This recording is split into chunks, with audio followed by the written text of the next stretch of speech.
YouTube, j'espère que vous allez bien. Aujourd'hui, je fais une nouvelle petite vidéo sur un sujet que vous m'avez demandé. Donc voilà, je vais vous raconter l'histoire de la poupée soi-disant maudite. Je pense que vous voyez de quoi je veux parler, la poupée Annabelle.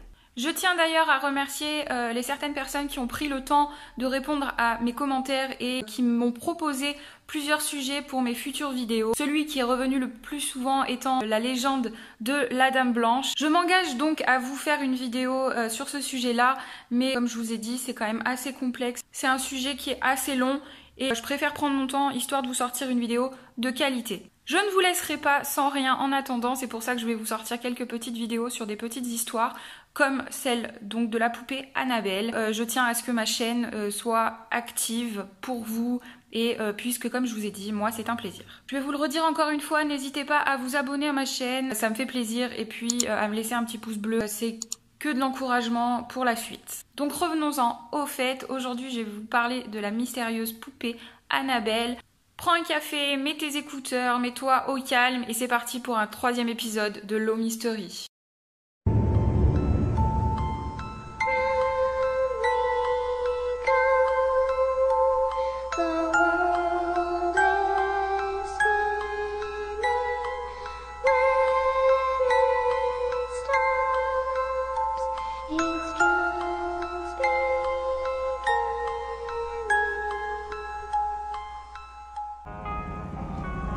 Qu'est-ce qui se passe? Vous allez devoir faire demi-tour, il y a un grave accident là-bas.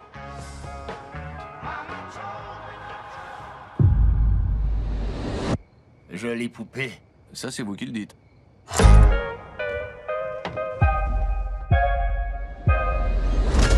Ça a marché. Le démon est maîtrisé. Comment t'as pu ne pas me dire que tu gardais la fille des Warren ce soir? On sera de retour de bonne heure demain matin. Bonne soirée. Est-ce que tes parents gardent des trucs flippants chez vous? On garde tout enfermé dans une pièce. Il vaut mieux que personne entre là-dedans. Mon père dit que tout ce qui est à l'intérieur est soit hanté, soit envoûté ou a été utilisé dans des pratiques rituelles. C'est quoi cette poupée? Annabelle, elle est enfermée pour une bonne raison.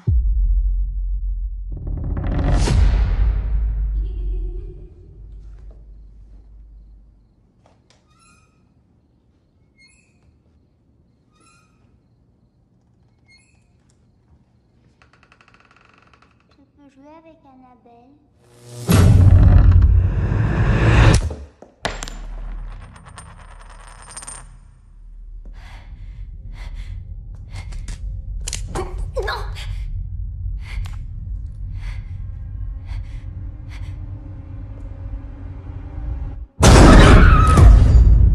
Annabelle, appelle d'autres esprits.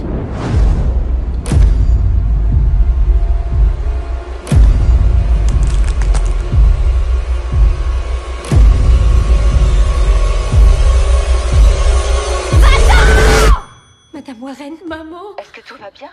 Il se passe quelque chose dans votre maison et on sait vraiment pas ce qu'il faut faire. Je peux parler à Annabelle. Excusez-moi? Il faut lui donner une âme, ma chérie. Elle veut une âme. Notre histoire commence dans les années 70. Donna a 24 ans, elle est étudiante infirmière et elle vit dans le Connecticut avec Angie, une jeune femme qui a le même âge qu'elle, qui fait les mêmes études, elles sont colocataires. Pour son anniversaire, Donna reçoit de sa mère une poupée. La mère de la jeune fille se promenait dans une boutique d'antiquités, sachant que sa fille aimait ce genre de cadeau, elle lui offrait donc une poupée de chiffon et Donna en était très contente. Elle positionna alors la poupée sur son lit dans son appartement, mais les jours qui suivirent, elle avait comme l'impression que la poupée bougeait, mais légèrement, hein. Voilà, c'était vraiment très peu. Angie, elle aussi, avait ce pressentiment-là. Mais plus le temps passait, plus les jeunes filles expliquaient que les déplacements de la poupée étaient grands. Je vous dis pas qu'elle se déplaçait d'un côté de l'appartement à un autre. Pour en être sûre, Donna faisait comme des expériences, c'est-à-dire qu'elle laissait la poupée d'une telle façon avant de partir au travail, croisait par exemple les bras, et dès qu'elle revenait, la poupée avait les bras par exemple sur ses jambes. Plusieurs fois, les deux jeunes femmes ont fait ces tests-là, et à coup sûr, à chaque fois, la poupée s'était déplacée ou avait bougé. On raconte même qu'un jour, elles seraient rentrées de l'école en même temps et elles auraient trouvé la poupée au milieu du salon, droite sur ses jambes. Clairement, c'est pas possible, à part si on la tient ou qu'on la pose contre quelque chose. Ça a commencé par quelques petits gestes et maintenant, elle ne faisait pas que bouger, elle se déplaçait dans tout l'appartement et la tournure que prenaient les événements ont commencé un petit peu à inquiéter les jeunes femmes. Elles ont donc décidé d'en parler au petit ami d'Angie, Lou. Elles montrèrent la poupée au jeune homme et lui dit qu'il s'en serait méfié tout de suite. Il aurait mis en garde Angie et Donna, mais les deux jeunes femmes n'y croyaient pas. Elles pensaient même que quelqu'un leur faisait une farce, qui rentrait dans l'appartement, qui bougeait la poupée. Mais elles avaient peu de conviction sur le fait que la poupée pouvait être hantée par quelque chose. Et quand bien même elle le serait, elle n'en avait pas peur, c'est ce qu'elle disait. Elle semblait même bienveillante. Donc ça, c'est souvent le cas dans les histoires démoniaques. Et elles ont vécu comme ça pendant 6 semaines. Elles ont même expliqué qu'un jour, elles avaient trouvé comme un chocolat sur le meuble vers Noël. Ce qui en effet aurait pu prouver que la poupée n'avait pas un regard malveillant envers les jeunes femmes, mais plutôt l'envie de leur faire plaisir. Avec toutes les mises en garde de Lou, les événements qui devenaient de plus en plus présents, elles décidèrent de faire venir une médium pour voir la poupée. Et celle-ci expliquera qu'en effet, la poupée est bel et bien hantée par un esprit, celui d'une petite fille qui s'appellerait Annabelle Higgins. Annabelle Higgins serait une petite fille d'environ 7 ans qui jouait pas mal dans les champs, présents à la base avant la construction de l'immeuble où Angie et Donna vivent. Et elle serait morte donc à l'âge de 7 ans dans un de ces fameux champs. Ce que raconta la médium réconforta les jeunes femmes dans le fait que l'esprit qui était dans la poupée n'était pas malveillant, c'était l'esprit d'une jeune fille décédée et qui serait donc en recherche d'affection. Par le biais de la médium, la petite fille aurait demandé à Donna et Angie de l'accepter chez elle. Donc les jeunes femmes n'avaient pas peur comme je vous dis, donc elles acceptèrent. Malheureusement, elles n'ont pas encore conscience de l'erreur qu'elles viennent de faire.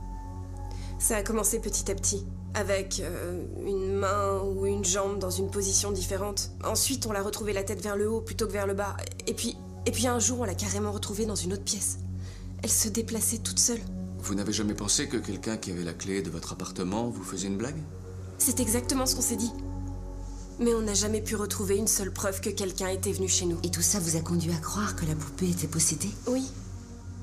Camilla est allée voir une médium qui nous a appris qu'une petite fille de 7 ans nommée Annabelle Higgins était morte dans cet appartement. Après ça, Lou, lui, il était toujours réticent à ce qu'elle garde la poupée. Il sentait vraiment quelque chose de mauvais en elle. Et c'est Lou qui subira les premiers événements menaçants d'Annabelle.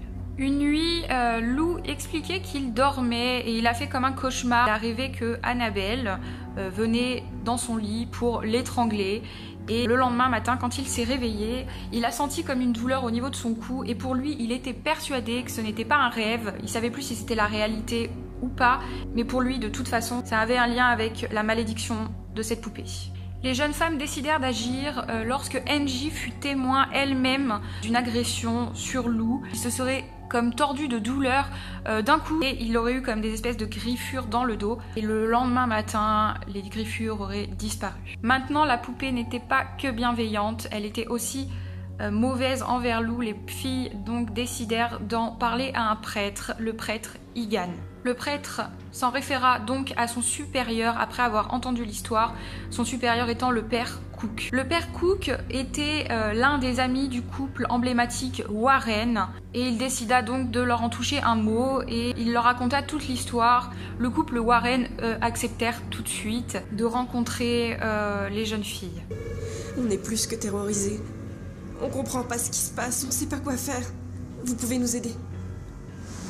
Certainement.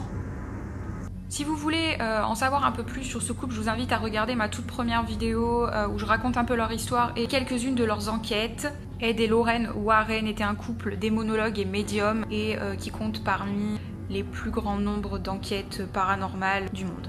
Dès qu'ils seraient arrivés, ils auraient ressenti quelque chose de mauvais. Et après avoir fait le tour de l'appartement, c'est Edward Warren qui expliqua aux jeunes femmes que l'esprit qui habitait la poupée n'était pas celui d'une petite fille de 7 ans, mais bel et bien celui d'un démon, et qu'il fallait agir très vite.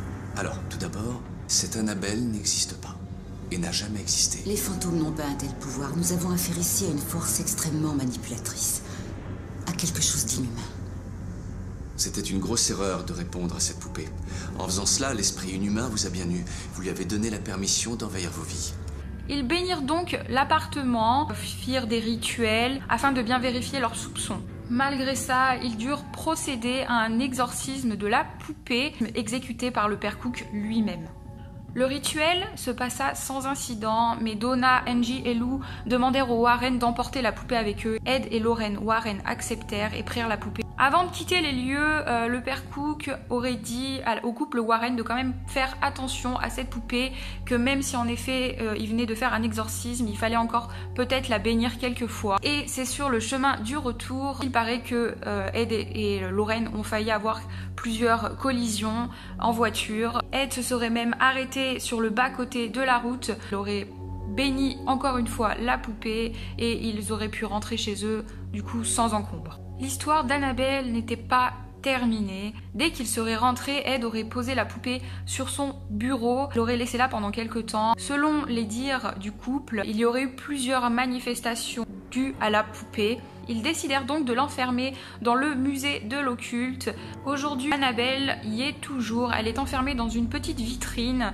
qu'il est interdit d'ouvrir. Et même encore jusqu'à récemment, Lorraine disait ne même pas vouloir la regarder dans les yeux. Cette poupée, c'est un petit peu l'objet phare du musée de l'occulte. This is the worst thing in here. It's that doll. I'm not gonna stare at it though. So you can take the picture, but I'm not gonna stare at it because that has done bad harm on a lot of people. Les Warren se méfiaient énormément d'elle. On dit que la poupée Annabelle aurait fait un mort. J'ai entendu qu'un jeune couple était venu visiter le musée de l'occulte et que le jeune garçon, pour faire un peu le malin devant sa copine, aurait tapé sur la vitre, aurait un petit peu provoqué la poupée et au chemin du retour, il aurait eu un accident en moto. Lui serait décédé sur le coup et elle aurait été dans le coma quelques temps mais aurait survécu. La poupée Annabelle, c'est aujourd'hui encore beaucoup de mystères. Pour moi, en tout cas, j'y crois. C'est pas la première histoire de poupée que j'entends parler et c'est toujours en effet le même processus. L'esprit est bienveillant, on le laisse entrer, tout concorde. Voilà pour l'histoire de cette fameuse poupée Annabelle qui aujourd'hui est encore emprisonnée à Monroe. Si vous avez aimé ma vidéo, n'hésitez pas, encore une fois je vous le dis, à me le dire ou à me le montrer par un pouce bleu ou abonnez-vous. Je vais en sortir encore d'autres et je vous dis j'espère à bientôt. And that's the one that's sort of depicted a little bit in this movie, correct? Yes, it is. That's the Annabelle.